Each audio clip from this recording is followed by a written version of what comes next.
j'aimerais qu'on parle d'icônes. Parce que le premier numéro, ça c'est ton magazine, hein. C'est un magazine parodique féminin, hein. Il est sorti il y a 5 ans, le deuxième récemment. Ouais. Il y a 5 ans, c'était un best-seller. Aujourd'hui, je voulais savoir avec la crise sanitaire, comment ça se passe? Est-ce que c'était pas plus compliqué? Mais écoute, il y a 5 ans, il y en a quand même 350 000 exemplaires qui ont été vendus. C'est énorme. Donc déjà, c'était inattendu. Enfin, à tel point que même la maison d'édition, vu que c'était le premier livre d'influenceuse, entre guillemets, enfin de youtubeuse plutôt, avec Enjoy, on avait sorti toutes les deux notre livre à peu près en même temps. Ils avaient fait une édition, je sais pas moi, à 5 000 ou 10 000 exemplaires qui étaient partis, mais en une semaine. C'était assez foufou. Et là, pour celui-ci, je crois que ça ne change pas grand-chose hein, dans le monde de l'édition, tout ça. Enfin, on le voit avec le livre de Léna qui cartonne. Tu peux continuer à acheter des livres, donc tout va bien. Et bah, de ce que me dit mon éditeur, c'est que ça a pris le même démarrage. C'est un livre qui s'est vendu beaucoup, mais au fil du temps. Ça n'a pas été en une seule fois un truc... C'est mieux, non? Bah, c'est cool. Enfin, je pense pas qu'ils se vendent autant que le premier, parce que c'était aussi ce truc de... Et il y a 5 ans, où forcément on était moins de youtubeurs, et moi je faisais, bah, je te dis, des 12 millions de vues en moyenne par vidéo, enfin des trucs de fou. Je pense pas que ça puisse être possible pour moi d'en vendre autant, mais c'était déjà un truc lunaire, donc c'était limite, c'est trop quoi, c'est fou ce qui se passait. Mais en tout cas, mon éditeur me dit que ça prend le même démarrage. Je sais pas jusqu'où ça ira, mais je suis déjà très contente d'en avoir un deuxième dans ma bibliothèque à côté du premier.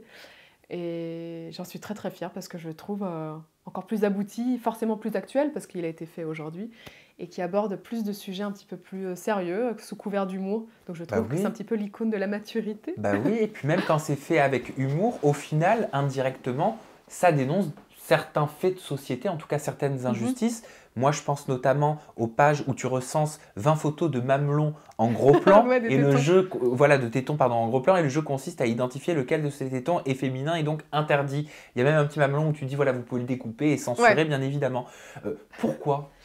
Pourquoi? Même parce que j'aime bien parler de trucs absurdes, de petites choses qui m'agacent. Genre, bah, c'est vrai que sur Instagram, les tétons de femmes sont censurés, alors que t'as des torses nus d'hommes qui ne sont pas censurés. Donc, il y a ce truc de, bah, c'est injuste, quoi. Tu te demandes...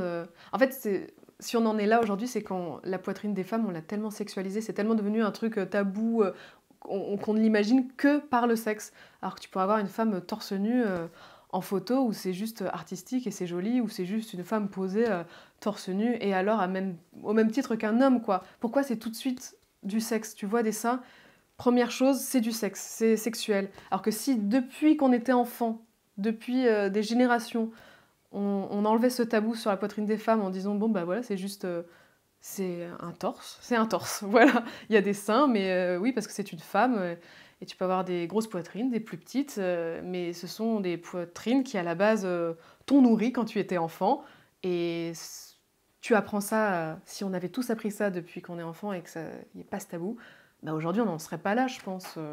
Je sais pas, après je sais pas comment on pourrait faire Instagram pour gérer tout ça, parce qu'il faudrait un humain qui soit derrière chaque compte pour tout checker, et humainement ce n'est pas possible.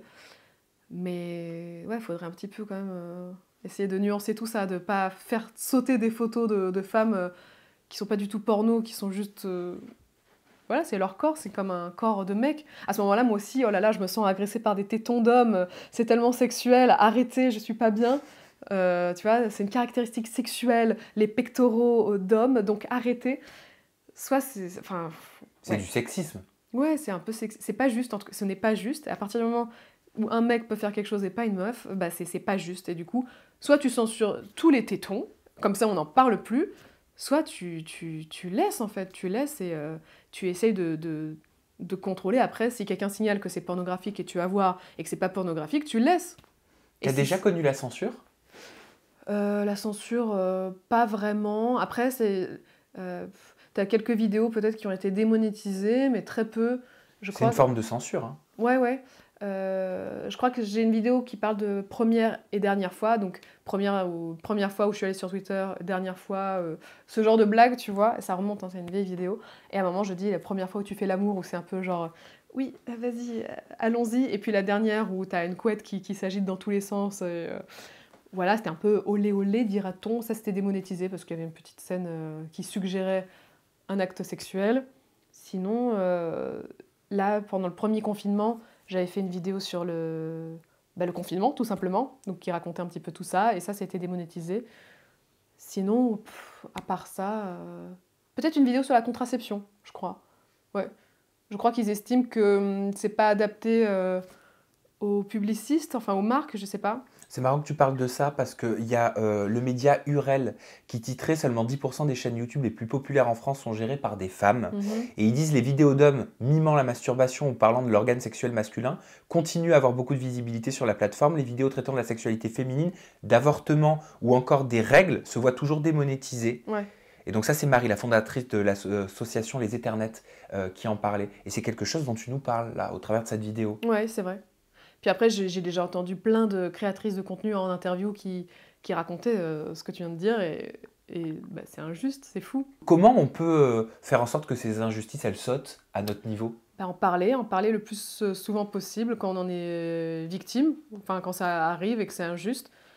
Et plus on en parlera, plus à un moment ça viendra aux oreilles quand même de YouTube, j'imagine. À un moment, s'il y a beaucoup de révoltes, t'es obligé de suivre, de t'adapter pour pas fâcher tout le monde, quoi. Et puis de continuer de parler de ces sujets, quoi qu'il arrive, c'est super important.